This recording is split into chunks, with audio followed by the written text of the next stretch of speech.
Tiga hal yang bisa membuat Jepang dan Arab Saudi wajib was-was berhadapan timnas Indonesia pada November tahun 2024. Sebelum kita bahas berita atau informasi selanjutnya, jangan lupa subscribe channel ASK-SPORT karena subscribe itu gratis agar tidak ketinggalan berita atau informasi selanjutnya. Timnas Indonesia sama sekali tidak takut menghadapi dua negara papan atas Asia itu. Jepang dan Arab Saudi, JEZ, DKK, akan siap bertarung sampai tetes darah terakhir demi menjaga asa ke fase selanjutnya.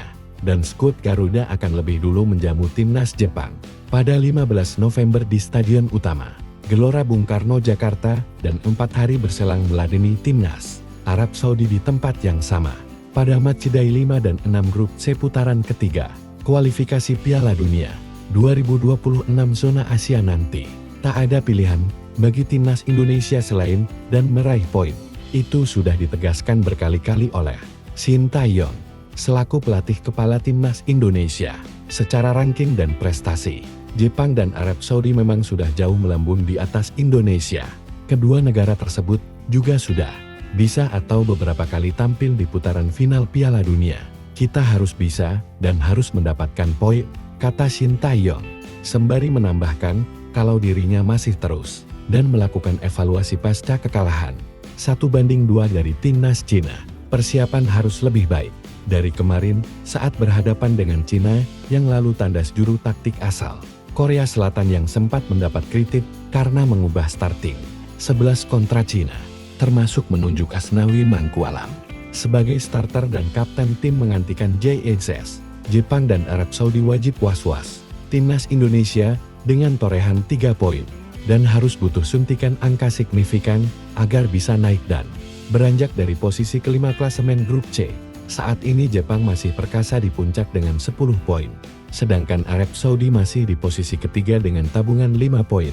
Selain nazar Shin Tae-yong dan tekad baja JEZ, setidaknya ada 3 hal lain yang akan membuat Jepang dan Arab Saudi bakal ketakutan jika menghadapi Indonesia kali ini. Tak percaya? Mari kita cek faktanya. Cuaca dan iklim. Jepang dan Arab Saudi memang beriklim panas tak ubahnya Indonesia. Namun, cuaca dan iklim di Indonesia, khususnya di Jakarta, tidak bisa ditebak alias berubah-ubah secara ekstrem. Tak menutup kemungkinan kontra Jepang maupun Arab Saudi yang rencananya akan dihelat pada malam hari pukul 19 WIB.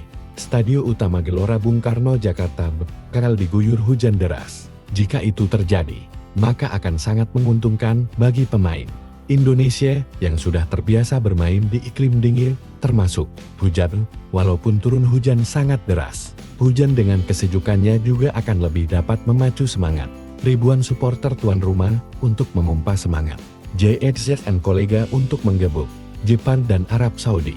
Supporter tak diragukan lagi, kehadiran ribuan pendukung setia tuan rumah pastinya menjadi tekanan tersendiri bagi para pemain-pemain Jepang maupun Arab Saudi. Dan entah sudah berapa kali tim tamu terkapar atau pulang dengan tangan hampa dari Stadion Utama Gelora Bung Karno, Jakarta. Australia misalnya, mereka nyaris kalah sebelum akhirnya harus puas dengan bermain 0-0 dalam matchday 2 beberapa waktu yang lalu. Tekanan loyalis skuad Garuda memang benar-benar membuat Australia seperti kehilangan semangat dan tenaga. Jepang dan Arab Saudi juga bakal tak bisa leluasa mengeluarkan semua permainan terbaiknya karena pemuja setia. Skuad Garuda siap menjadi pemain ke-12 bagi armada STY, Cavendish dan Jens Raven menjamu Jepang, juga Arab Saudi.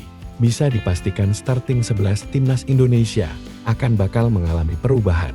2 nama yang berpotensi ini dan akan masuk adalah Cavendish dan Jens Raven. Cavendish, bek andalan raksasa Denmark FC Copenhagen, tengah dalam proses naturalisasi. PSSI berharap tukang jagal 28 tahun tersebut bisa secepatnya dan harus mengantongi KTP Indonesia agar bisa dimainkan kontra Jepang dan Arab Saudi.